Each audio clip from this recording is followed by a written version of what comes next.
What's up, everybody? Episode 3, Coaches with Cocktails. You guys haven't kicked us off Spotify or YouTube yet, so we are back. We got cocktails. Cheers to my friend Thomas Skelton. Clinks. Nice.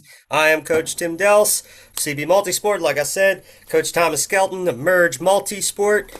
And we are kicking off episode 3, which is a discussion on tools versus toys. Triathletes are crazy hyper type A. They got all the gadgets and gizmos, but do you guys know how to use them and know what they're for? So that's what we're getting into tonight. But first, how you doing, my man? No, I'm good, man. But I'm curious, like, are we trying to get kicked off these platforms? Because I've been watching my mouth real well, and if we're trying to get kicked off, like, I could probably make that happen. No, but I mean, don't worry. No matter what, I do say over 18 when we list them. So we are in the clear there. I think it's more that they haven't kicked us off because we're getting no views. So Oh, yeah. I mean, I think our moms are watching this at least, right? I think my mom Give gave me up a after stretch. episode 1, but I got a few friends that I'm paying monthly Yeah, yeah, until this yeah. thing X takes in the off. mail, So guys. we'll be all right. Yeah. First things first, what is in the glass? I saw it. It looked fancy, my man. Yeah, so I tried making for the first time a Man of War. I've had one, where were we? Wilmington. North Carolina for 74th North Carolina, and we went to this restaurant after the race, and this guy was like, "Hey, you want to make a cocktail? Just give me some thoughts, and I'll make something up for you." And I was like, "Cool," and he did, and he made a Man of War. I'd never had one, and it is awesome. Mine is definitely not as good as his, but it's basically like some bourbon, some orange curacao, some sweet vermouth, some lemon, and yeah, that's about it. I think you're supposed to garnish it with some extra stuff, and like you're supposed to put it in like a coupe glass or a Nick and Nate glass, like little like tall, like little roundy Yep, ones. yep. I don't have those like fancy ones. We've like these that someone gave us, and some like margarita glasses, and I was like, that's close enough, so that'll do the trick. Nice. What about you? What you got? I broke out the old copper pot today. I'm doing. Everybody's heard of a Moscow Mule, right? Vodka and ginger beer. This is a bourbon twist on it. It is a toasted bourbon or toasted Kentucky Mule. So bourbon instead of vodka. And I'm using a toasted barrel finished bourbon. So it's a little bit sweeter, and then I put some orange bitters in there to kind of pull out a little more of that bourbon, and then topped it off with some ginger beer. So, You're a bougie bitch, and I like it. hey, I mean, this came from Buffalo Trace. This came from the distillery. I'm bougie when it comes to booze. I'm Hell boozy. yeah. I'm boozy, How, not bougie. boozy bougie? A bougie? Be I mean, squared. I got say that nothing. 97 times fast. No, especially after 3 of these, then won't know where you are. Oh, I don't need my wife carrying me to bed. Right. All right. Before we jump into the main topic, I'm sure you saw was it this yesterday, I guess, Monday or yesterday, that Iron Man released some updates to the competition rules for 2026. I saw for the pros they finalized the 20-meter draft zone that we had talked about previously, while keeping age groupers still at 12 meters. Yep. So that'll be pretty interesting to see what happens when you get your high level age groupers that are intermixing with like pro females in the back of the pro field, that kind of stuff. Did you see they did put out some stipulations around that situation? Whereas, like, age groupers are not allowed to slot in with pros, right? If they're going to make the pass, they've got to make the pass all Okay. the way. So it's kind of, it seems like, or I believe that's what I read. So it kind of, the lines for age groupers, if you're going to be at the pointy end, potentially pulling into the professional field, professional men or women's field, as an age grouper, it does look like I could be wrong, but I'm 99% sure this is what I read, that your rules change a little bit. So just like pros, when they make passes, are not allowed to slot in like we as age groupers are. As an age grouper, if you get into the mix with pros, you've got to make the pass all the way. You cannot slot in on them, which I think is great because that drastically impacts their race. Well, that's good. I mean, that's good, right? Because next thing you know, they'll be like somebody will be getting to, be getting a higher level age group or out there to slot in between and create gaps and stuff and try to break up the pro field. Like when they started introducing pelotons to freaking long, unbound gravel and all that kind of stuff back in the day. Yep. um, Anything else that caught your eye in those rules? No, I mean obviously the change to some of the technology stuff. I mean, and shame on me a little bit. I don't know that I probably ever dug deep enough into some of the rules, especially around the bits on intellectual property that Iron Man has in there. But they definitely have. I mean, kind of verbatim. I was looking at this and it caused a little bit of confusion at first. And the section 1.05 on intellectual property, the last bit of it kind of says. Something along the lines of where was it? All personal data provided by athletes or spectators for each event and the data produced from the event, including without limitation the race results, are the exclusive property of Ironman. So, kind of my thought was, does that mean if I take video of some of my athletes, I post on social media, technically Ironman owns that video? And they could tell me to take it down. I think Right. technically it does. I don't think it would not be in Ironman's best interest to do that, right? Because Yep. I think as coaches and with our athletes sharing pictures and videos from the races, like it's a great marketing. We're kind of us as coaches and the athletes act as a marketing arm for Ironman. So I Yep. don't see, and I think that's pretty much the way it was. Last year, I don't think that really changed, but basically, like, hey, don't wear your, Oakley or, your Meta glasses. Yep. You're kind of out on those, or the little Insta 360s on your kit, that kind of shit. Like, you really can't do that. Yep, and no, and they specified, right, no having the phones out and that kind of, which before the old rule, right? Well, the old rule was you couldn't have them at all, and then they had made the concession that you could have them but not have them out in case of an emergency, which I didn't necessarily disagree with, but I was kind of like, I never have my phone anyway. Um, but I'm glad they made the change because literally, like, I was working finish line at Eagle Man, and we had a guy live streaming himself crossing the finish line, and it's Like, like, dude, what are you doing? Like, like I know, do it for the gram. Like, no, do it. Don't stop. You shouldn't be do doing it this for shit you. for clout. You should be doing this to see what you're capable of doing. Like, get bent, put your phone away, get out of here. Do it for Uh, you. Talk yeah, and tell stories later, because if you don't record it, you can embellish them like fishing stories later. right. The fish was this big, right? Yeah, I mean, Yeah, I seriously, remember dude, the it's time 70. I almost broke 4 hours. Dude, it was crazy. I was on Craig Alexander's heel for the first 9 miles of that run. It was nuts. Like, Yeah, I think the Ironman tracker is too good now to kind of embellish that well, one. this was back in the website only days. See, so Yeah, like, that day there was was no track. shit. It's amazing that we still have a tracker after all that for years. But yeah, It no, is. I think one thing we do need to keep in mind as coaches and athletes is that the sport is still growing, it's still evolving, it is still changing, it's getting faster, technology is changing, and I hope that they continue to adjust, adapt, and evolve the rules Yep. to make sure that kind of the integrity of the sport is there. The fairness for professionals trying to earn a living is there. Yep. And to be perfectly honest, like for the person that's trying to be an influencer and record shit during their race and potentially, negatively impacting the race of somebody else, like you shouldn't be out there, right? I'm totally good with them shutting that down. I am too, and Iron Man always had this reputation back in the day of being um, reactionary instead of being proactive. It seems like the last 2 years of rule changes and things they've been doing at events have been more, out front. So maybe with the new management team, the outlook is different and the concept is different, which I think is awesome and has been a long time needed. Because they reacted forever like the big kid on the playground that didn't have to change nothing.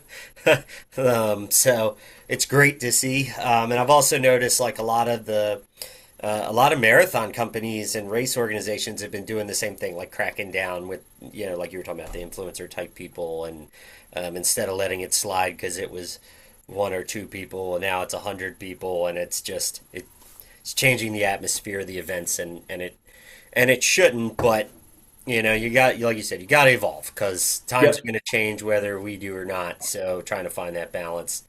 Um, I I'm not smart enough to know what that means, so that's why I don't get paid to make those choices. Uh, You and me both, man. Absolutely. I'm not smart enough to know what much of anything means, but I can make a decent cocktail occasionally. Atta boy. And on the fairness to pros that you mentioned, one thing I forgot to mention in the pre our 5 minute pre brief, PTO bought challenge. Yeah, we absolutely should talk about that for a minute. I mean, I think it's what are your thoughts on that? Um, so my thoughts on PTO are very mixed because the concept of PTO was awesome and I loved the idea of it. Um, Obviously, it did not turn out that way, right? The initial idea of pooling money and resources and getting backers from inside the sport to allow more professionals to be able to do this as their living instead of as their side hustle um, was a fantastic idea. And then it evolved to whatever it is, top 20 being locked in, and basically they ended up in the same position that they were in before, just with there was more money, but it was still only for those guaranteed slots. So I think that Challenge as an organization, and still family, we're still family owned and all that up till this point. I don't know how much the family's going to be involved. I think they are top tier. And so, what I hope is that people from in that organization come into PTO and can create more of a merge that is beneficial all the way around and then bring more money in to help those events, because like Wanaka was big and obviously Roth was huge, but most of the other ones kind of fly under the radar, even though they're well run events, but they just don't have the state brand power, I guess, or naming power. So um, hopefully the PTO backing lifts those up, and the smart people that have been involved in Challenge stay involved and can bring some of that pizzazz and flair and eventship over to PTO. What about you? Yeah, no, I agree. And I think, ultimately from the athlete side, I think competition is good, Yes. right? Especially in this world where registration fees have continued to go up. And look, I get it. Like in my head, like I still remember the first time I saw like 70.3 Augusta was like $320, and I was like $320, but like that was a long time ago, right? But so I guess I don't know, maybe I'm showing my age a little bit, but so I look at some of these registration fees or even what 70.3 or Ironman World's registration fees are, and I'm just like, what the fuck? But everything's more expensive right now, right? It's kind of part of the way of the world, but I think competition is good, and I think competition, when there's good competition, does a lot for in any industry Yep. to keep prices in check for the customers, which is a good thing because at the end of the day, we should want more athletes racing, Yep. and anything that provides more opportunities for athletes to race at a reasonable cost, I think is really good. And so I would certainly love to see Challenge PTO merger be something that kind of I think unfortunately at this point, Ironman is the elephant in the room. Yep. And they're the gorilla, right? The 800-pound gorilla, whatever, and they are the kind of top dog. But I would love to see Challenge PTO. I'd love to see more of my athletes doing some of those other kind of races because they're in neat locations, Yep. etc. So Yeah. I mean, a lot. I mean, obviously we're U.S. based, but like a lot at this point, I don't know that many people in the sport that remember that. Like we used to have challenge races, right? They had challenged Penticton after Ironman Canada had left there and relocated. They challenged Penticton. They had challenged Atlantic City that had a full, and way back in the day, I was at that. And what is now Clash Daytona was originally Challenge. yep. I got that one hanging on the there it is right there. Yeah. Challenge Daytona right there back in the day. Um, we You lost them here, but you remember hopefully. Rev 3? So like Rev 3 Cedar Point back in the Yep. day, Rev 3 Quasi and Knoxville, yep. Quasi. I did Williamsburg a bunch of times because it was close. Which Side note, a friend of mine here in Maryland who was a local race director running small races, he acquired Rev 3 2 years ago. And his name's Jason Chance, and he's actually he's rebuilding it as we speak. So he's rebranded all of his races into it. And then he's getting hooked up with other people in the industries to try to actually start growing Rev 3 again. Because that was one that was just a different experience because it was very family friendly. Like Iron Man was competitive. Rev 3 was a vibe, like back in the day. And so he's actually trying to rebuild that as we speak. Yep. I think he puts out like a dad joke of the day on That joke of the day. Yeah, that's it. That's He's working at it, man. Shout out to you if you ever happen to watch this. But Jason, yeah, and I watch think, this. I'm going to send you the link. my opinion, we need more Olympic distance races, man. We need Olympic distance races. We do, 100%. Yeah. We bring back local races. Like, Yeah. I mean, I'm lucky in that between like Jason because he has I think 6 races, and I'm in the Mid Atlantic, so we have like Kinetic, which they they put on 40 races, 40 tries a year, and it's very simple and canned. It's kind of like that old school. Every race is the same exact experience, just in a different locale, so you can go race everywhere. But we definitely need more local racing, like throughout the country, grassroots racing, we'll call it, right? Yeah. Yeah, I mean, same thing here. We're lucky in that we've got like setup events with North Carolina, South Carolina Yep. Triathlon Series. We've Yep. got personal best racing kind of out of Tennessee with a lot of stuff in Knoxville and kind of surrounding areas. And so, I mean, I do think as a whole, like we've got a few races, but I've definitely, I mean, gosh, I could see over the years where just, a lot of races have gone by the wayside. We had some great races over the years that yeah, kind of pre-COVID, post-COVID, right? Like I hate to have that as our like delineation, like where we've turned the page. A lot of races didn't make it out the other side, and that's a shame. Right. Yeah, it was a lot of races that were already on the edge, and then when everything got shut down for COVID, it gave the companies a justification to not bring them back, right? Yep. Yep. Um, yeah, I mean, Setup does good stuff. I did Edisto a couple years ago, Edisto Yep. Island and White Lake. Yep. Um, like they put on good events. There's they're out there, people. Just search. Unfortunately, I haven't found a site these days that's as good as TriFind was 15 years ago. It was so good. You can find Unfortunately, everything. TriFind's the same as it was 15 years ago, so now it's outdated. But it was awesome. Maybe there's an opportunity there for us to start something on the side. Yeah, yeah. Coaches with race calendars and cocktails. Oh C3, shit. I C3. like this. We can make something happen here. All Okay. right. Into the big topic before we're here for 3 hours. Tools versus toys. We all know these people. We've all been these people. You got your Garmin power pedals, and you got your heart rate strap, or that came with your watch, or you're using the optical or whatever. All the cool gadgets, gizmos. Race deep wheels, the aero helmets, the whole thing. But you buy them because everybody's got them and it's cool. You don't know what to do with them, or you don't know how they work, or you don't know how to use it to actually positively impact your training and racing. And so that's what we'll dive into.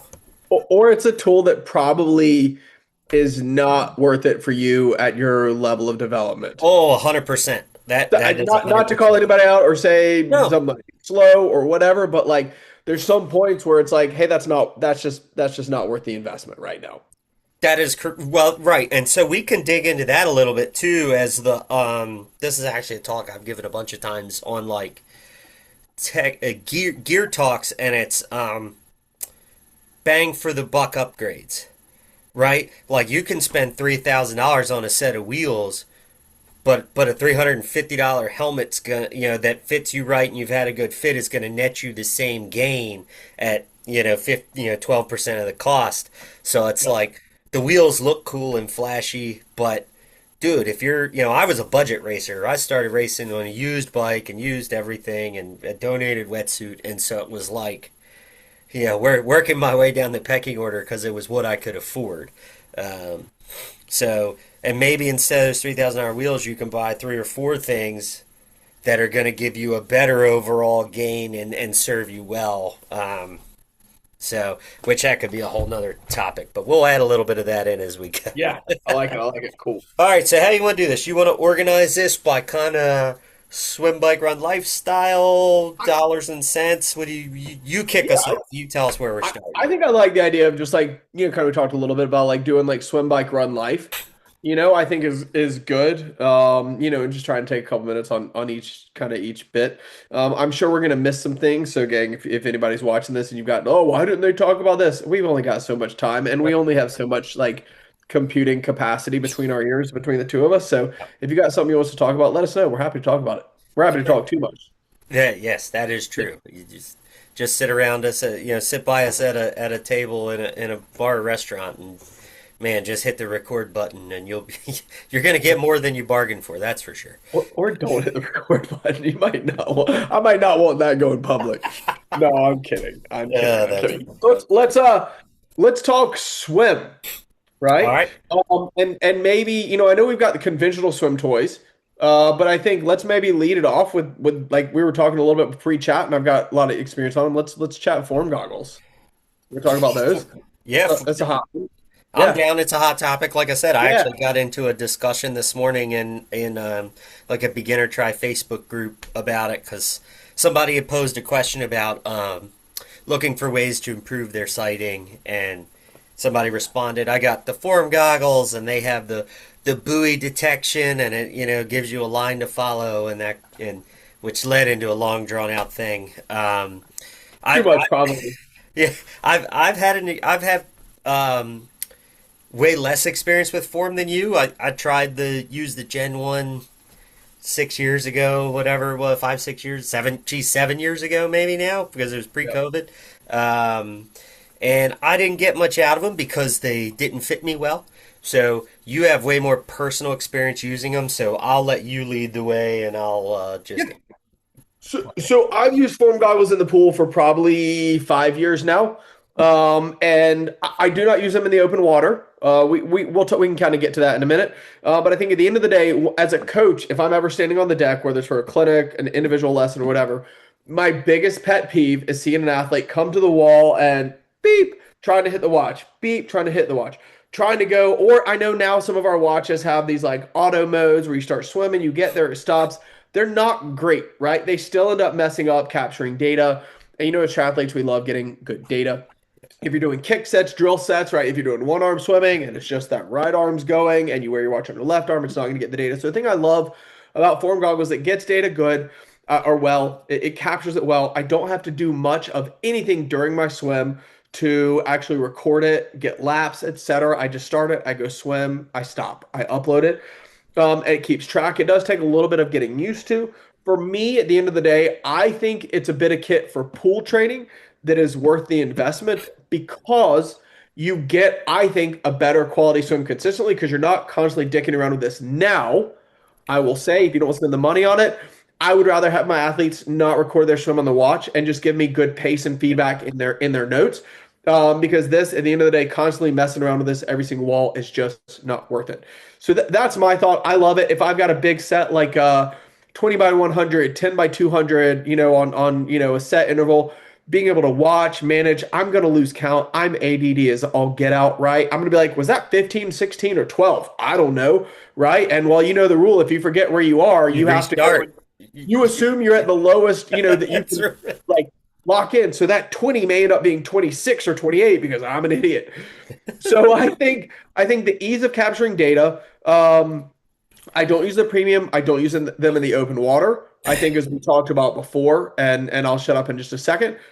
In the open water, I think one of the things we'll see on a lot of these tools is do they teach us or do they act as a crutch? And I think if they're not charged, if they die in the open water, and you get really used to the sighting on them, then all of a sudden you're like, oh shit, I can't find that buoy. Like that is a basic skill for managing your way in the open water. You need to be able to do. And the form goggles, yes, they can do that for you, but if they die, if they're not working, if something's off, they can't do that. And you need to know how to do it. So open water, not a fan.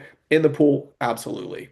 You also said not a fan in open water because the sight picture is pretty narrow, right? Yeah, and I had a conversation with one of the guys, and I was like, we're talking back and forth, and I was like, the visibility in them in the open water is just not big enough. I don't feel. And he was like, well, you've got the siding on them, and I'm like, I get it, but what if that fails? What if it dies?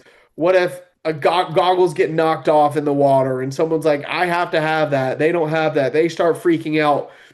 As athletes, we need to understand that a lot of the technology things we're going to talk about tonight can be beneficial, but you need to understand how to operate without them in the event that technology shits the bed.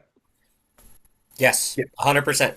And for those people, which I realize this about halfway through your thing, that somebody may have never heard of form goggles. So what they are is it's a smart goggle, and it works just like your watch in terms of like if you're out for running, it's showing pace, heart rate, distance, whatever. But it does it in like a heads up display. So it just puts it up in front of your eyes while you're swimming, and you kind of learn to look past it, and it becomes a bit peripheral.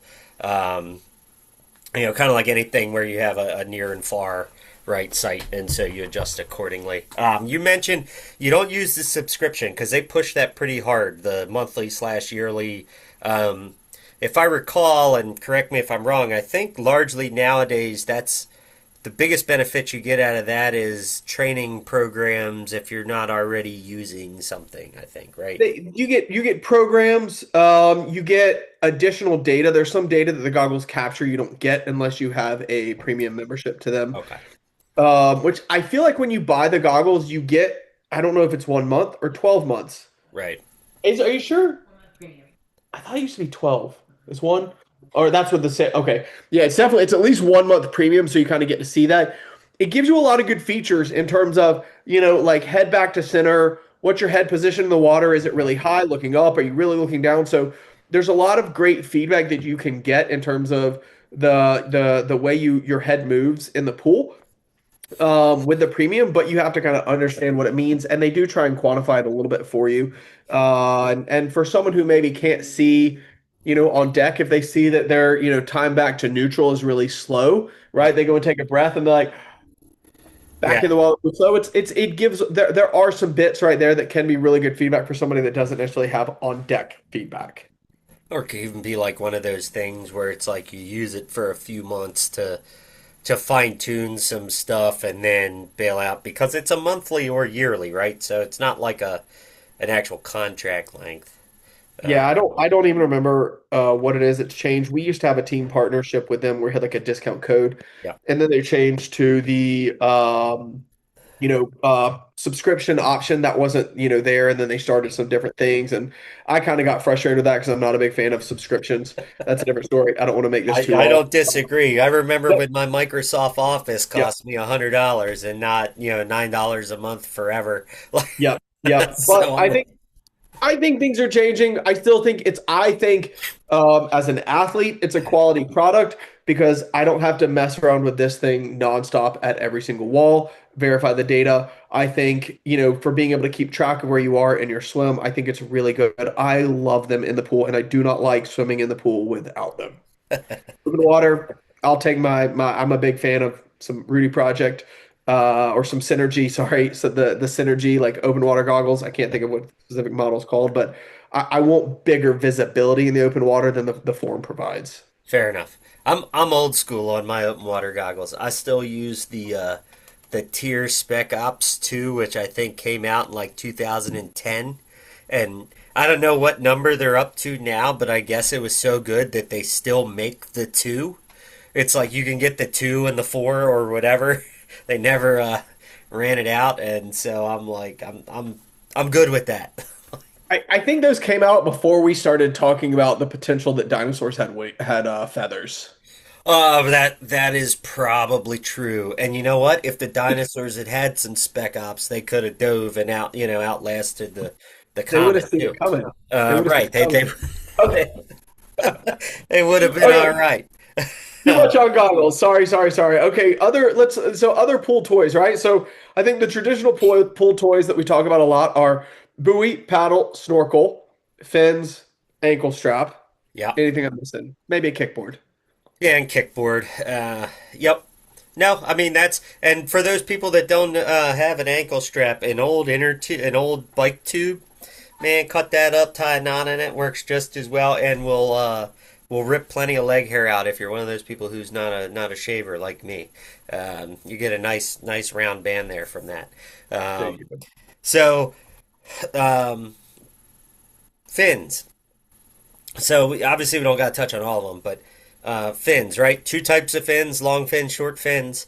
I see a lot of people use long fins. I know why. It feels good. You go fast. You feel like a superstar. They will kind of help you with a little bit of hip engagement, right?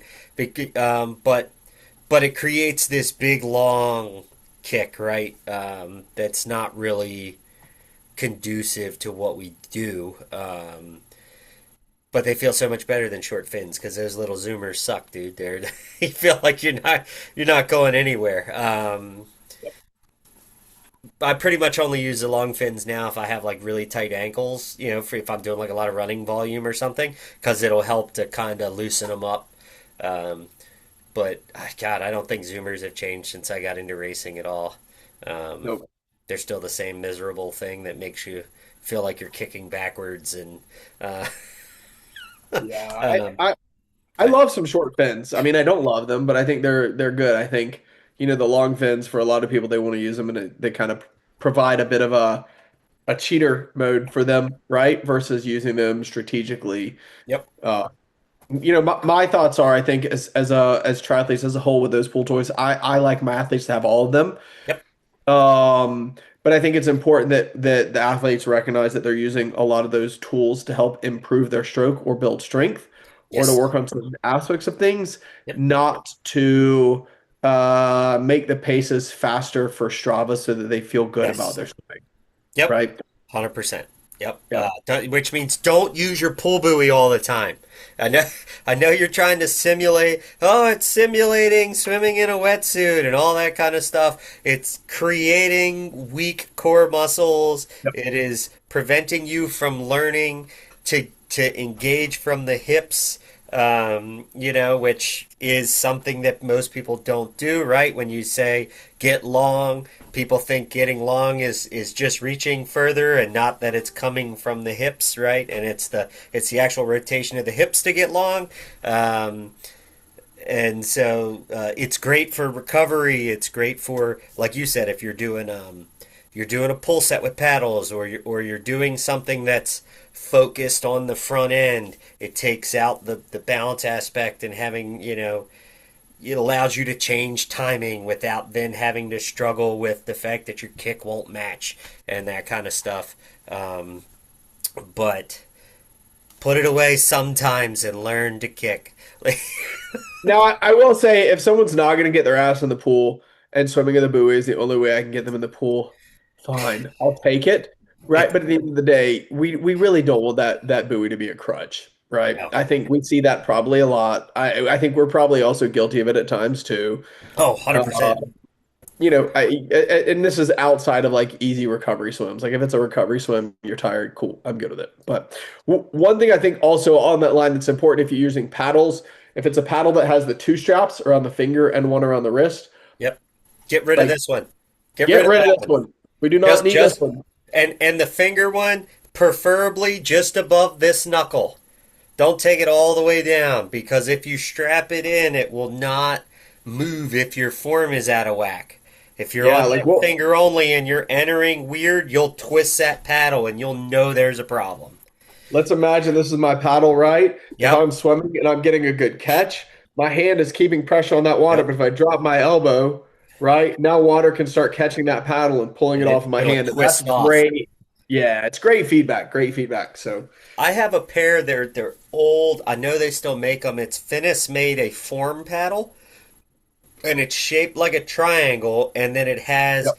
a keel on the bottom of it, like a boat.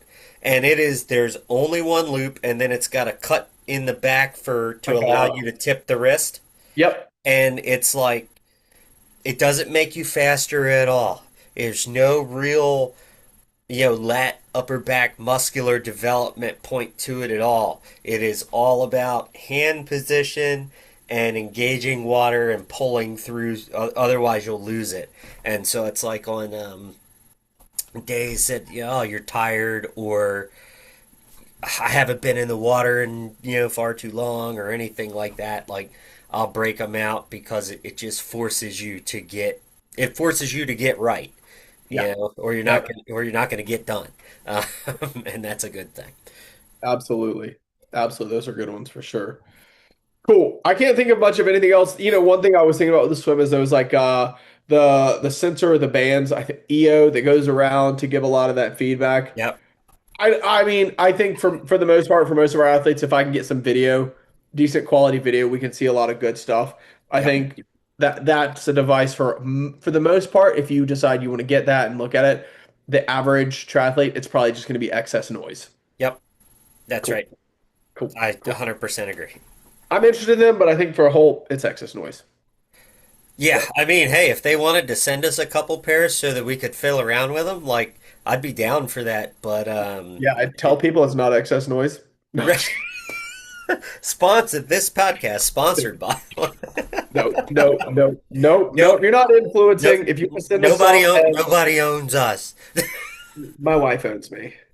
Mine leases me. She wanted to have an opt She, out, she, so she might trade you in for a for a newer new model. model. That's what I said to her the other day. Oh, bless. Yeah. Okay, okay. All right. Let's move on to the bike.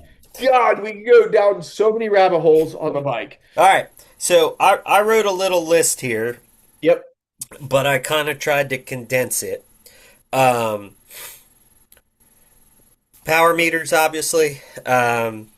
Smart trainers, because that's something that's in like pretty much everybody's house these days.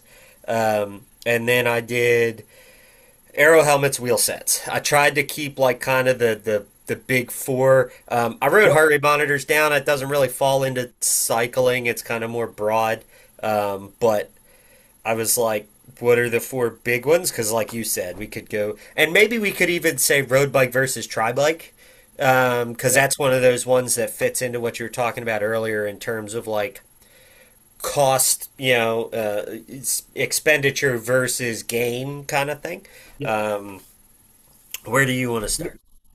No, I think that's good. I think it is important. I will say, from a bike and run perspective, a good quality heart rate monitor, um, non-optical, my preference, right? Not this. Do not rely on this.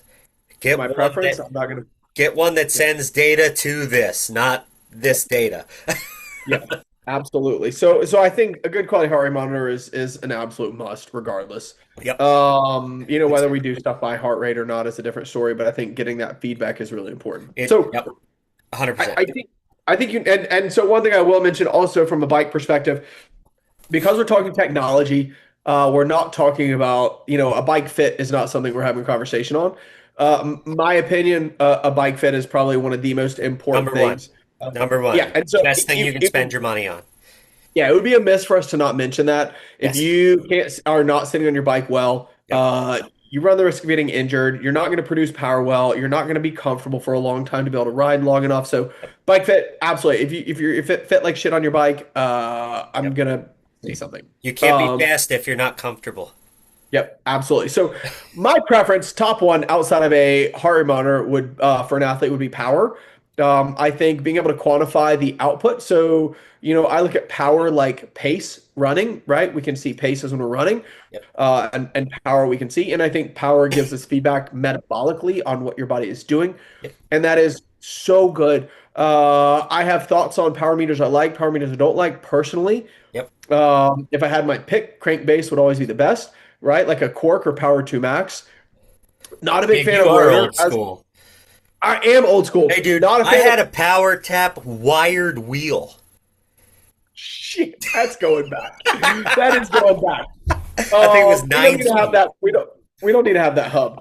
But so I do not like personally just because I just not love the data that I've seen. I don't like crank based, pedal based. I think there are some great pedal power meters out there, right? Absolutely. Yep. And I think when we're looking at data, something that is important is I will take consistent over accurate all day. And I think it's important with data. Yes. We look at consistency versus accuracy, Yep. right? It's If it we're- the number is the number, right? The number's arbitrary. It's like heart rate, right? Yep. If the number is arbitrary to the individual as long as it is reading consistently from session to session. Absolutely. Yep.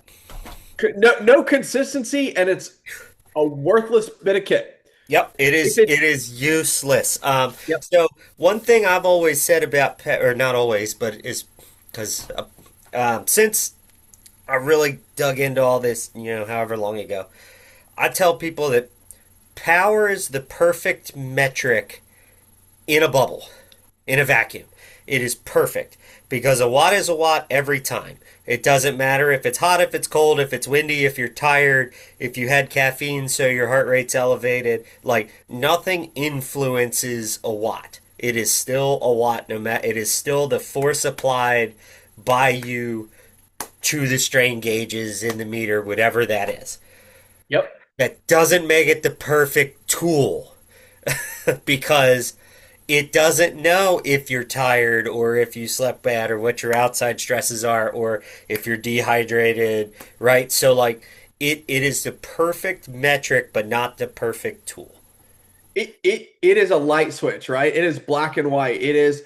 It is just pure data, right? Yep. Yeah, it doesn't tell you if you're it doesn't adjust for you going uphill, for you going downhill, for you into the wind, for you tailwind, right? Like yes, so 100%. I think as an athlete, you have to know what to do with that data. Yep. But as a coach, that data, especially we're going to look at cadence, heart rate, and terrain, like it is so beneficial to have. Right. We're Yep. looking at it in a data set, right? Of multiple data points and we're connecting A B C D and seeing how they're aligning, if there's a decoupling, what exactly is going on. Yeah.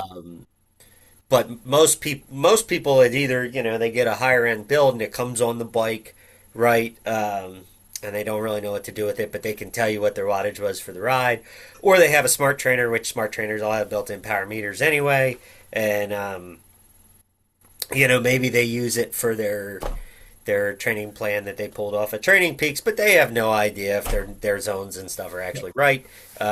So it becomes way more of a toy, but it is a great tool for measuring. Well, obviously it's measuring force, but it's awesome.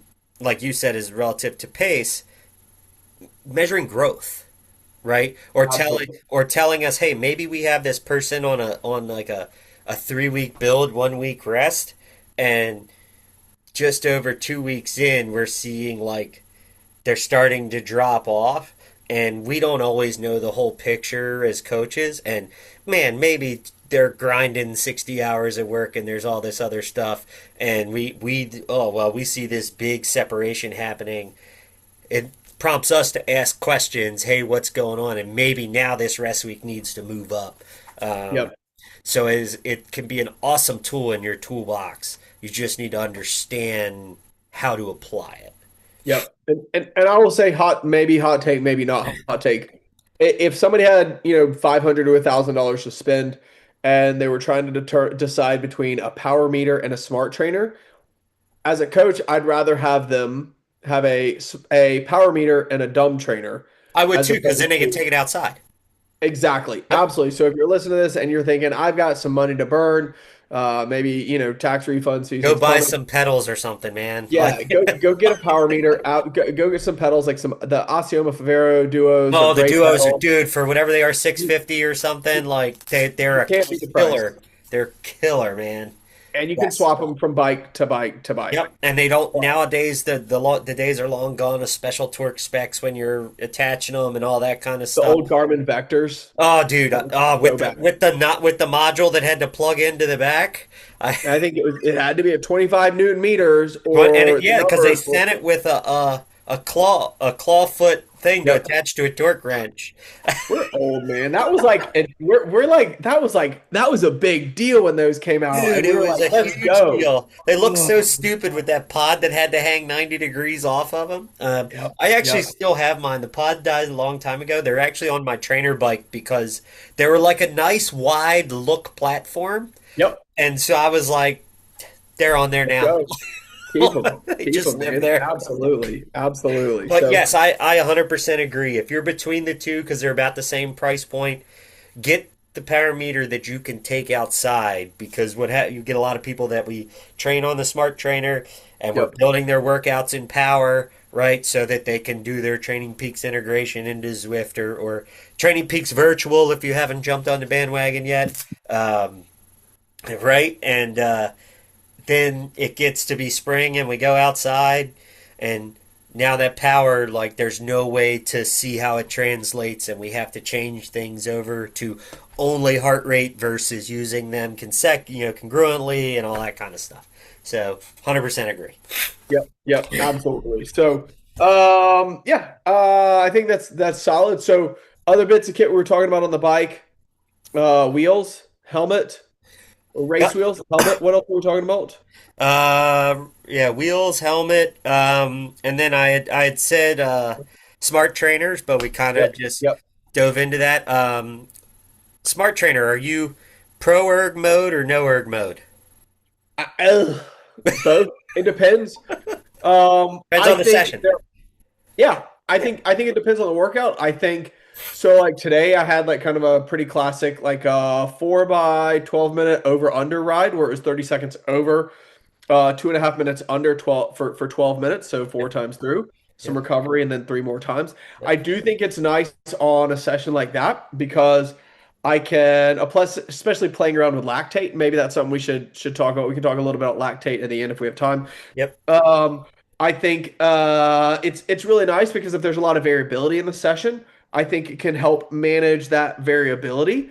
yep, I think unfortunately erg mode can disconnect us and kind of make us stupid from learning feel, and yep. so that's why I do push my athletes off of erg mode a lot. I don't love the athletes like it's like, oh, it's let's say it's a 90-minute ride that's endurance and we have it programmed in there. I tend to try and add a little bit of fluctuation so it's not super Yeah, boring. yeah, because flat line sucks. Yep, Right. I mean, it's how I'll ride if I've got a 90-minute endurance ride, but I try not to, like, I'm stupid. I can shut my brain off. I try not to force my athletes for that. But I feel like I don't want my athletes riding and disconnecting from the workout. I want them engaged. I don't want them shutting down, watching some shit on Netflix for 2, 3 hours. I want them focused on the workout. If Netflix is in the background, listen to some music, I don't care. I'm good with that. But yep, I still want you focusing on what you're doing. So if erg mode allows somebody to disconnect, I don't really love that. yep. So I'm way more of a free ride guy just because riding outside forever, right? Like there's um now if I'm doing like you're talking about like say you're doing half Ironman prep, right? 70.3 prep and 3 by 15, threshold just under threshold. Steady state. Oh, dude, like that kind of stuff where you just have to I got to lock in for 15 to 20 minutes at a time. It's like then I can get there and sit there. I can settle in, and it gives you kind of the feeling of almost like you're riding up railroad grade, right? Where I can just be locked in, and then I can just be. I know the trainer's going to do its job, so I can make sure that I'm fueling and practicing the stuff for race day, staying in position, doing the stuff I need to do.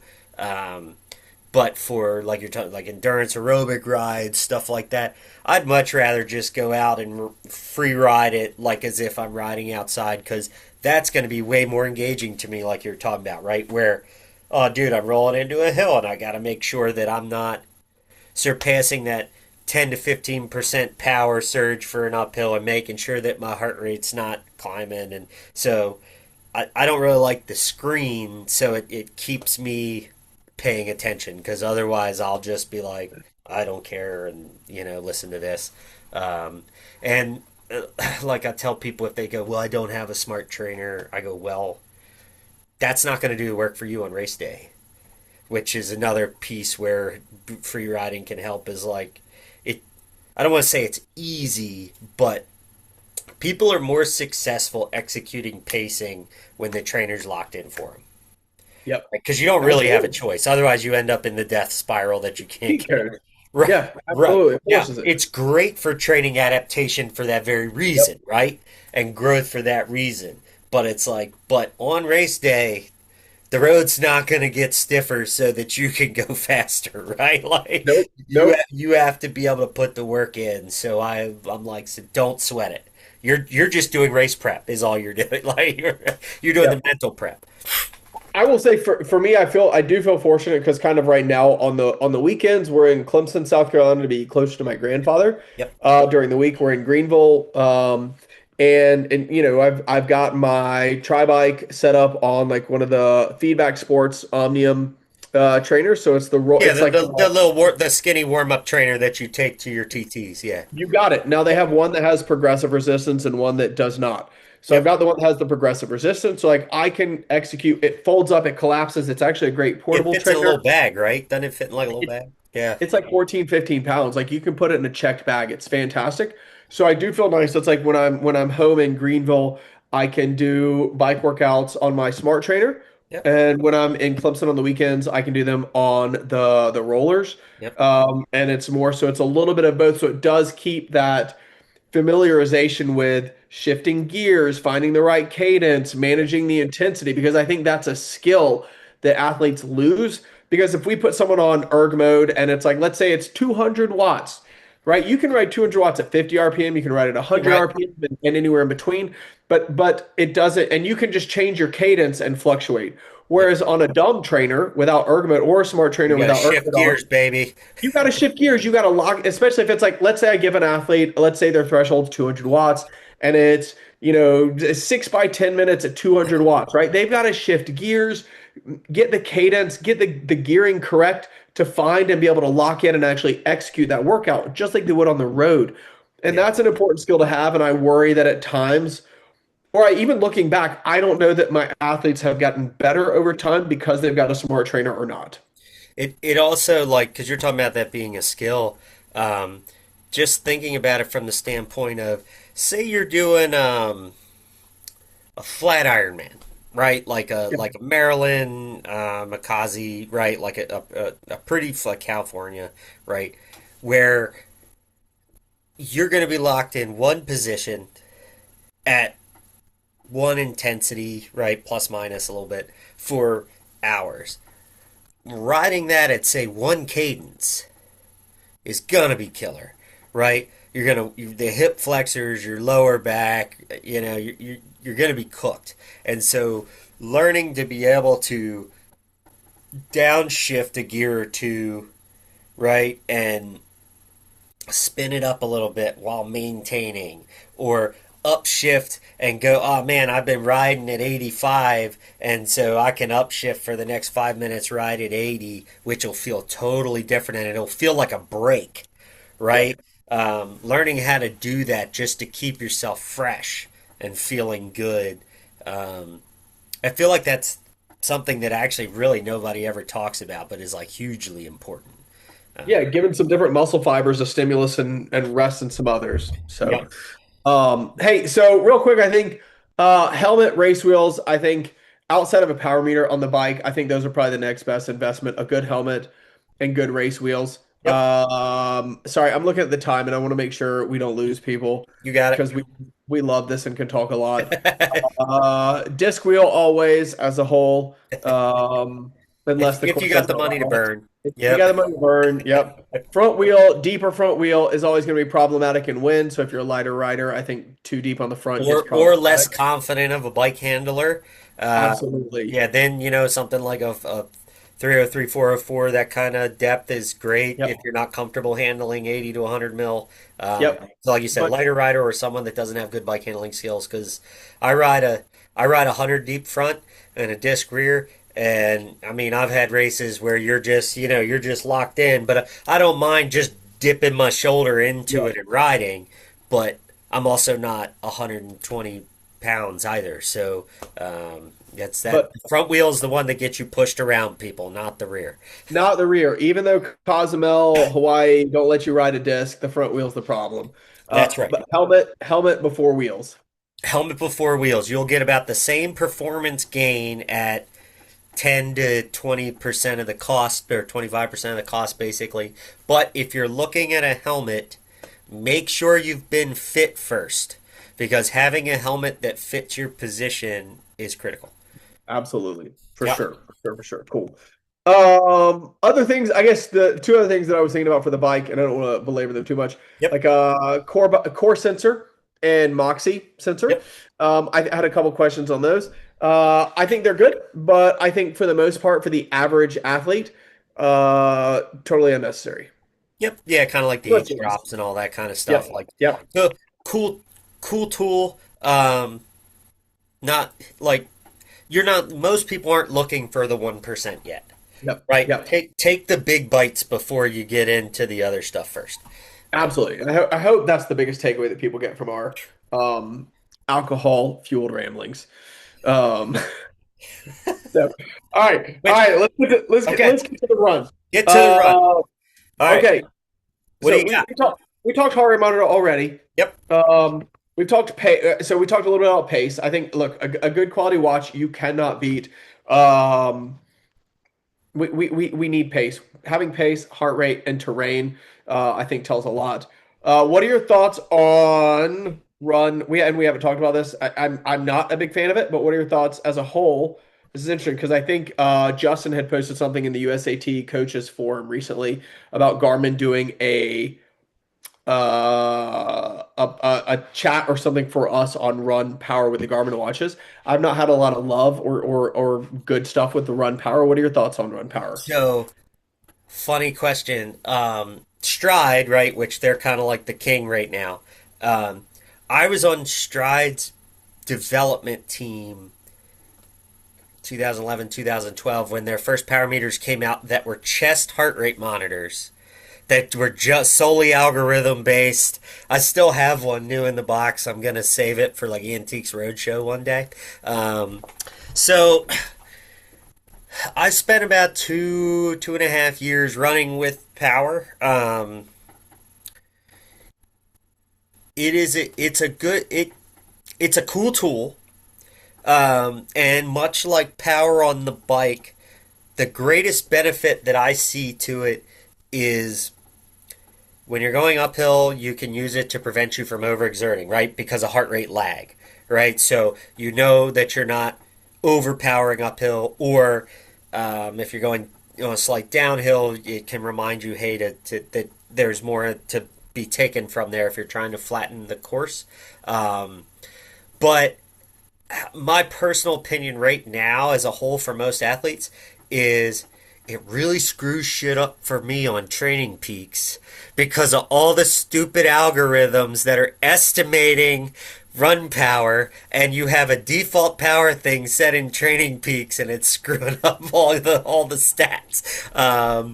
It it's a luxury. It's not a need. If you are comfortable running by feel and or heart rate and knowing what that's supposed to feel like and understanding the concept of gravity's, yeah, it's going to make your heart rate go up, but you should try to maintain the effort, not the pace going up, right? And then as you get over the top, one, you need to make sure that your heart rate recovers, right? Because you don't want to stay up there. You can only burn that match so many times, but after you get over the top, then you accelerate, and the paces are then going to average where they need to be. Then I think it's a tool that's not needed at this point in time. Is kind of where I'm at. Yeah. Yeah, my thought on it is it gives a number. Cool. We get a number. Yep. But one, the zone ranges, right? Everything's very tight, right? You can go Very. from 300 to 370 at like In two steps. 850 to 845 pace, Yeah, right? in two And steps. Yeah. so trying to manage intensity by it is challenging, which and Yes. so I think that's a problem in and of itself right there. The second thing that I don't love about it is the thing that's nice about power is power gives us really a direct measurement of like kilojoules burned, Yep. right? Like how much work the athlete did. Yep. And I could be wrong, but my understanding is that the run power meters, it's an algorithm that's tried to give us a number that is somewhat relatively correlated or comparable to bike power, but it's not an actual measurement of There's the no strain work. gauge. There's no There's strain no, gauge. It's there's, accelerometers yeah, and oscillation and yep. And yeah, so there were a couple of companies that tried years ago to do actual insole based run meters, and they yep, never took off because they were too expensive. yep. That would have the potential to be a tool somewhere for somebody. I yeah, The problem would be like a course like Roth would like, or even like Boulder 70.3 with like gravel roads where there's a lot of energy lost into that yep, softer surface, yep. right? Running uphill, running downhill. I just think, my opinion at the end of the day is that's a place where as athletes we need to have good feel and we have to understand what the right intensity feels like. Yes, correct. That is a rate of exertion, right? And 100%. Yep, Yeah, yep. I helped them write some of their initial programming when they were trying to start training plans and all that kind of stuff, and it just the concept is cool. There's no Yep. good practical application for it. And and again, at the end of the day, if on race day you're like, I've got an athlete that got to Kona, and he was like, I'm gonna run by power at Kona, and I was like, don't, please don't, No, please don't, please did you don't. run by power to get to Kona?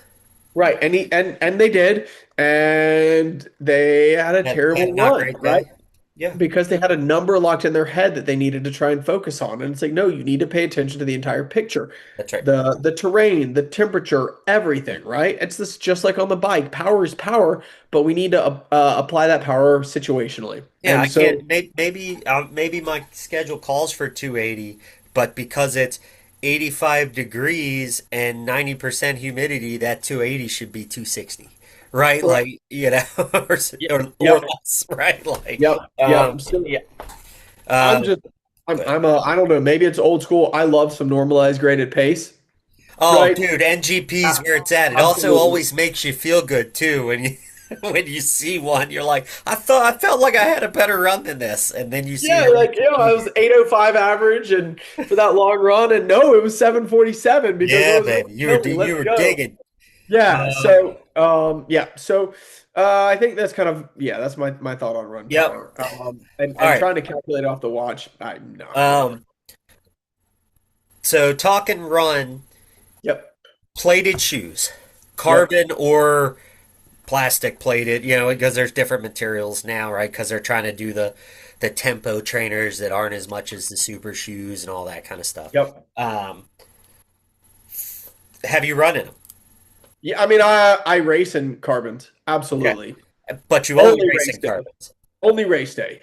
Yes. Yes. 100%. Absolutely.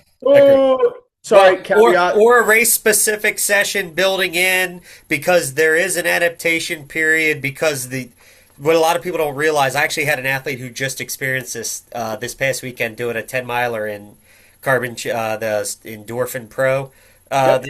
this past weekend for the first time. Or I'm sorry, no, he was in the Vaporfly 4. He didn't realize how beat up he was going to feel the next day because what people don't realize is when the design is for energy return, right? So it's not energy lost through the ground. But when that energy return has to come back through the body, then that's two shocks in every step instead of one, right? That's two impacts in every step. So they are fast. There's no doubt about it, right? They are faster. They help with turnover, right? They the way they're the drops and stuff like that, they are promoting getting your chest out and getting you in that controlled fall position where you're flying. Um, but it's a one or two runs beforehand just to shake it out and remember what it feels like, and then race day only. Yep. Yep. Absolutely. I think, and on that, I think one thing that's a piece of the puzzle that we have to talk about too, is some of the like really good cushioning that some of these super shoes have. I'm not a big fan of athletes doing a lot of their training in that cushioning. I Yep. believe because it's something I've experienced as well, over relying on those kind of shoes. The little like stabilizing muscles in your feet and your ankles and your lower legs, they get Yeah. really numb. They get dull. They get weak. You get weak. They become Yep. Your they your become arch your little, arch drops. You yep. there's um there's tons of science that goes back a long way to like whether it's boxers, runners, wrestlers, all this kind of stuff that those continued impacts when less cushion, right, increases bone density. It increases, like you said, the muscles in your feet and in your ankles and in your hips and all that kind of stuff because the body's constantly absorbing and recalibrating as you go. And then you put on a pair of moon shoes and it takes all that feeling out of it. And Yep. you'll lose form, right? You'll become more injury prone. But the cool thing is, if you're running them like for long distance, like I run in the Alpha Fly because it is just so comfortable to me to fit my foot, and with the sock liner upper, I literally just took the laces out and I slip them on. Um, but I run in train in totally different shoes, and when I put them on, they're faster than my training shoes, but they feel so good because I Yep. did all the training on other stuff, and I'm like, oh man, I don't hurt now, right? Like it's. But yes, I 100% agree with because everybody's running these 40 to 45 mil max cushion because 40 is the limit, but if you're running in the you can train in the Hoka Skywards that are 48 and this, that, and the other, and like that's cool if you have a medical reason and there's a reason to be in them. Like I can understand that, but Yep. it should not be. Oh, I like them because they're soft and cushy because it's gonna become a crutch, right? They're soft, cushy, and they let you run faster. So again, it feels good for Strava, right? Whereas at the end of the day, it's really weakening and desensitizing the muscles, tendons, joints, ligaments, bones in the lower leg. That push come to shove as you age, it's going to be a problem, right? Yep. Versus, like I ran in the Saucony Kinvaras for years, right? Right, Racing like flats, baby. like 4 millimeter drop, like I don't know, 6.7 ounce shoes. Yep. Like I feel like over the years, as technology changed, cushioning came up, plates came in, my feet got weak, my lower legs got weak, they became less durable, and I'm still dealing with some problems because of over reliance on some of the newer technology and shoes, where I'm transitioning back to more normal shoes now on all of my training runs, right? And I Yeah. think that's a real risk we have to think about. Yes. Yep. You're Save your 100% race, correct. like your race helmet and your race shoes, or your race helmet on the bike and your wheels, right? Save your race shoes for race day for the Well, most part. which we didn't talk about that. If you have race wheels, don't do all your training on them. The whole point is to get fitter in training, and then when you put them on, you gain free speed, right? Absolutely. So don't train on them. Just like don't use your 250 $300 race shoes for don't be Yep. Lionel Sanders 3 years ago where all he was doing was Absolutely. training in carbon shoes. Yep. Yep. Desensitize everything, numb it out. All So, right, last one that I all right. had here. Well, actually, I got two. This one Okay. will be fun because we chatted about this, and it's still relatively new tech, but it has kind of swept through triathlon about the last 3 years. Cooling headbands. Do you use? Love it. Absolutely. Now, it took me a while to buy in. Yep. The first time I used it was 70.3 Worlds in New Zealand. Yep. And I gave some friends a rash of shit. Like, Goofy looking. you look like a turd wearing that thing, a turd burglar, right? Yep. Yep. And I put one on and I was like, this feels cool. And so yeah, so especially as somebody who struggles in heat, Yep. if you do have to keep them wet. Yep. I don't know, it's not the kind of thing that if you're not prepared for that hot race, it's not going to go and make you No. all of a sudden perform exceptionally well. Yes. Again, it's one of those things that in my opinion is icing on the cake. If the cake is shit, good icing doesn't matter. Yeah. So we both know Jay, right? Because I'm Yep. pretty sure you use the Omius, right? Like okay. Oh yeah, yeah, yeah, yeah. Yeah. So Jay Weber, Love him. right. Fun. I've known Jay since he was the Rudy Project guy, like way, Yep. way, way, way, way back. And we had a talk last spring about it because he had sent me a message and we were talking about it. And I said, dude, I'm a skeptic. Like, it doesn't make any sense to me, like how that can actually work. And we had like an hour chat, and or it was actually right after Eagle Man because I worked the finish line at Eagle Man. Pretty much every pro had him on, right? And it's like when they're not sponsoring everybody. So we had the talk, and he was like, "Look, I'll get you, I'll hook you up on one. Go use it a couple times when it gets hot and muggy as crap in Maryland, right? Because we it's mid Atlantic, we get 95 degrees and 80% humidity, 90% humidity. He's like, and then we'll have another call. And I'm like, all right. And I put it on. I waited till like 11 a.m. Go out on this run, and I'm running, and I'm like, I can tell I'm hot, right? My arm, I can feel the heat on my skin, but I don't feel hot. Like I know I'm hot, but I don't feel hot, and this is weird, right? And I tried it a couple times, and then had a talk, and I'm like, it feels like it's tricking my body into thinking it's not hot. And he's like, that's exactly what it does. He's like, if anybody tries to tell you that it lowers body temperature, they're lying to you. It does not. So from that standpoint, like you were saying, you have to be prepared to run in the heat, right? Like it is Yep. not going to magically make you run better in the heat. And I personally probably won't even train with one except for Yep. maybe like some specific race prep run because it could be detrimental, right? Like that you could be overexerting in training because you're tricking yourself into thinking that it's fine, it's better than it is when you're in this training. And but the point of training is to be able to proper exertion and be able to recover and go again the next day, right? Yep. Um, but I could. It's basically to me, it's a mental tool, right? It's going to be like having a mantra, or to the next driveway, right? When you're suffering, like it's going to be a tool that goes in that section of the toolbox because it impacts you mentally, not physically. I mean, yes, my understanding, there's a little physical component to it in terms of helping to shed a little bit of heat marginally from your head, Yeah, right? right. Like But you know, no when you're core doing heat temperature training, change. right? No core temperature change, Right. but at the end of the day, it's trying to increase, my understanding is increase surface area on your head. So Yep. you've got the flat back that touches your forehead, but then you've got it's like a radiator on a car, Yeah, that's right? why it's got all the little all the Yep. cuts in it so that it has more surface area. Yep. Exactly. And as long as you keep it wet, so every aid station on the run, you grab water, dump it on it, it will help to pull Pull. heat, a little bit of heat off of your Yep. forehead. And it just takes a little bit to take that edge off. What's funny is when you put it on at first, they can feel cool, They feel cold, yeah, when you put them but on. then eventually that goes away. And it's Yes. important to know that is only because there's been like You've pulled heat, the heat is transferred through. yeah, there's like a Yep. thermodynamic equilibrium There that's you been go. created, and it's like it's actually acting as a heat sink to pull it off of Yep.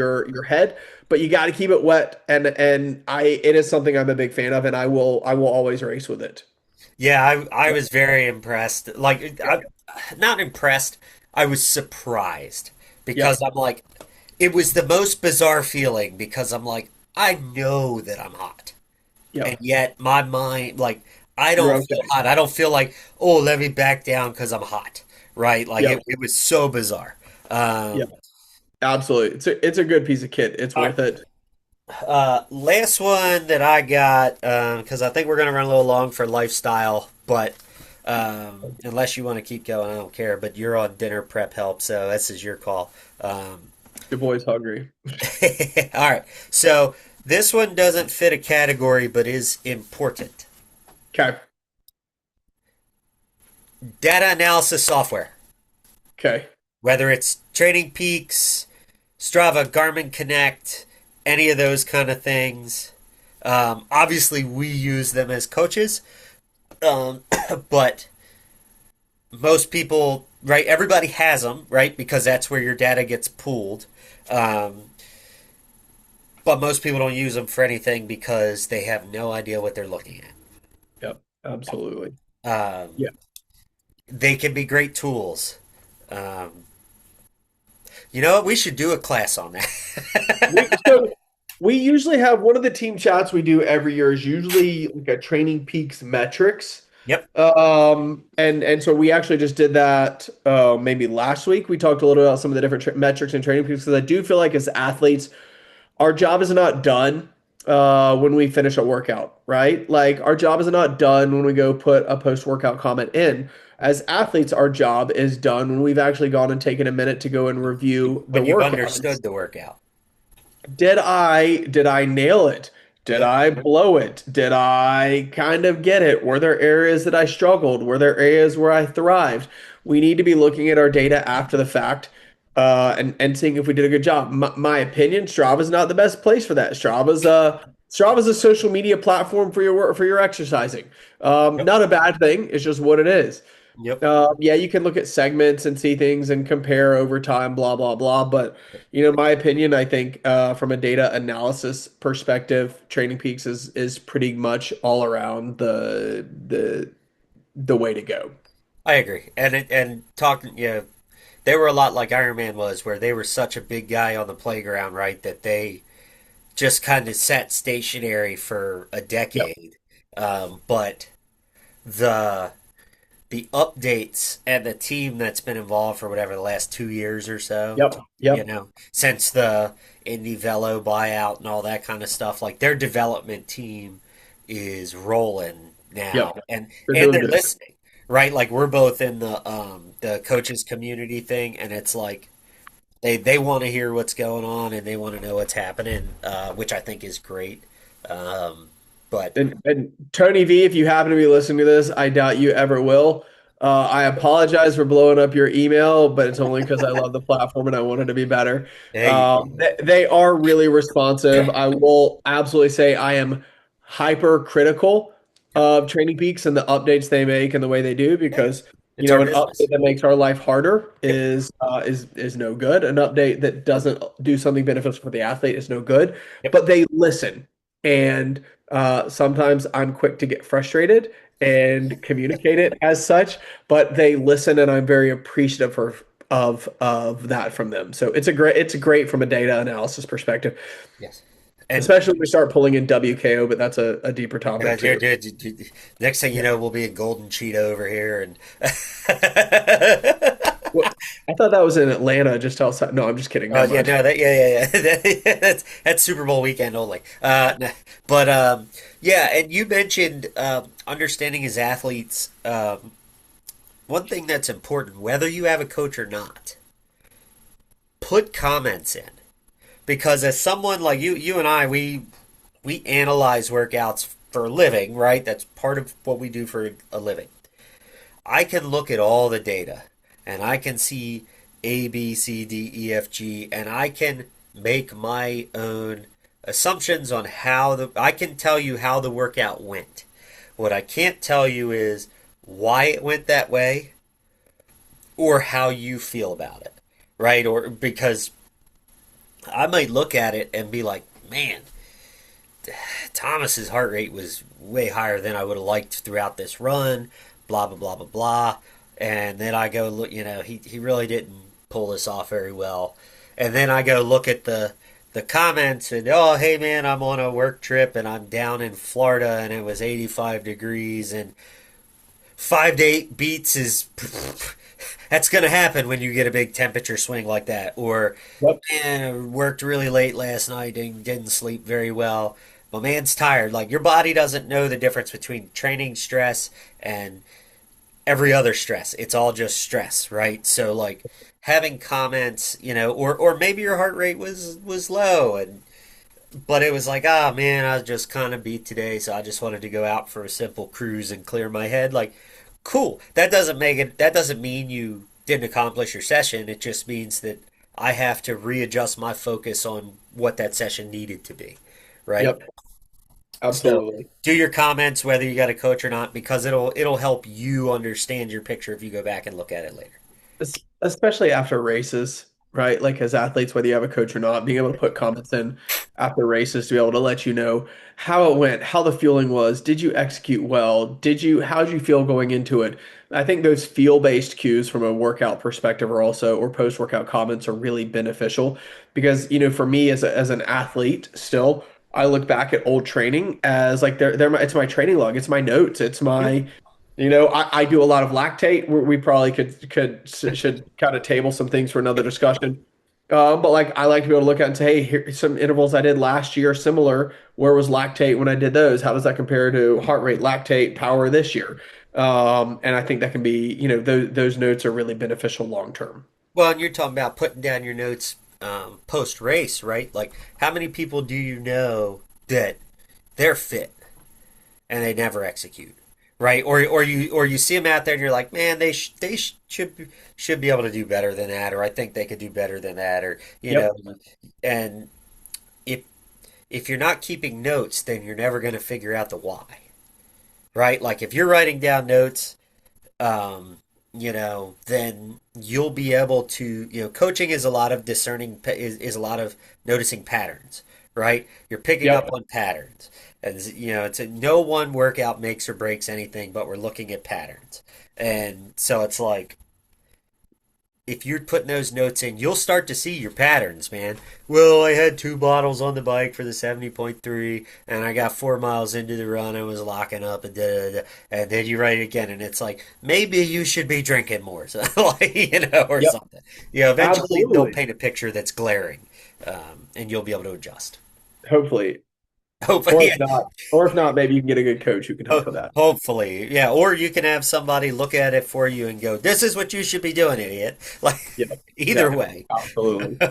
I think so. So let me. I want to try and sum some things up a little bit Yep. because I think there's a lot of toys and tools out, and I think some things are very sexy and exciting and expensive and like your face. That's me. And Sexy, exciting, and but expensive. but I think as athletes we have to look at these different tools and toys and bits of kit, technology, whatever, and we have to ask ourselves like how is this useful? How Yep. can I apply it? Does it have a like significant opportunity for improving my outcome for the investment, right? If you don't have a helmet and you're like, man, these print look, yeah, some Princeton wheels, I would let somebody punch me in the gut for some nice Princeton wheels, right? Yep. But if you don't have a race helmet going and spending $6,000 on a set of wheels, like it's not worth it, right? It's Nope. not a big benefit. So I think there's a cost benefit to everything. I think for most athletes, training consistently, managing intensity is always going to be the most important thing, and having tools that make sure you can do that. Power, Yes. heart rate, pace are the most important things. But I'm also a nerd and I like tools, so there's that. We're most people in this sport are nerds, right? That's kind of how we end up here. We're Don't judge hyper, me. we're hyper type A data geeks. Yeah. It's kind of how you end up here. Yeah, I agree. It needs to be um, beneficial, and the practical application needs to make sense, right? um, like you're talking, I'm not going to get into it because otherwise we'll run on long. Like I was about, let me get into bikes, but no, that's a whole other topic for discussion. Yeah, if most of them are luxury, right? They're luxuries, right? The engine is the most important part. So setting yourself up to be consistent and repeatable and deliver at a high rate of execution, right? And then build your wish list out from there. Yeah. Could not agree more. Absolutely. 100%. It looks like you're being called. I see you're being. Oh, no, my wife poured more into my drink and I was really excited and then I realized I think it's just a seltzer, which is probably Uh, good.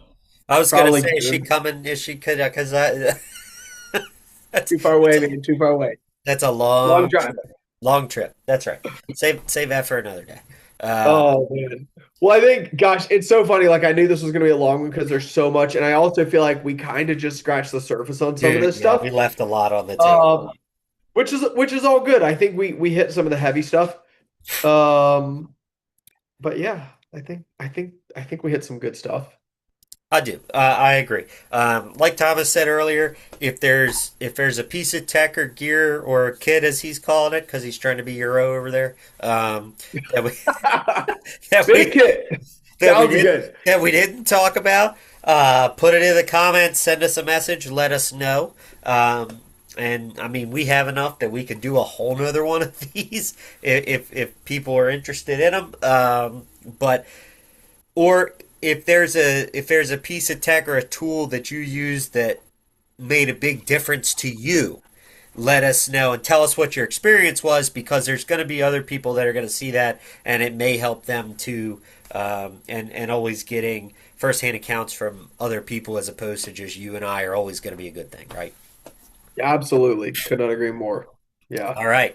Well, I'm going to cut you loose because you're on food prep, and I should still maybe be able to help with food prep. So we'll have some happy homes. But Okay, man. episode three, tools versus toys, coaches with cocktails. Although we're now cocktailless, coaches without cocktails until episode four.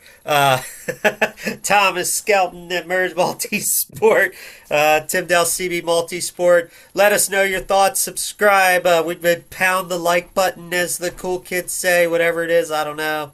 Yeah, something down, whatever. Down there. Yeah, Press my yeah. button. Smash, Ring smash my the like. bell. Right. Find us on what is it? MySpace. OnlyFans, MySpace. No, I'm just kidding. Only tech. Until next time, everybody. We will see you. And cheers. And what did I say? Bye, Mom. Shoot, I forget. Yeah, I forget. I had a whole slogan last time about uh big smiles and full glasses or something like that. But obviously, I Shit. don't remember it. So I'll have We'll to go go back and rewatch watch that. episode two and bring it back. So, I love it. all right, y'all. See you later. Have a good night.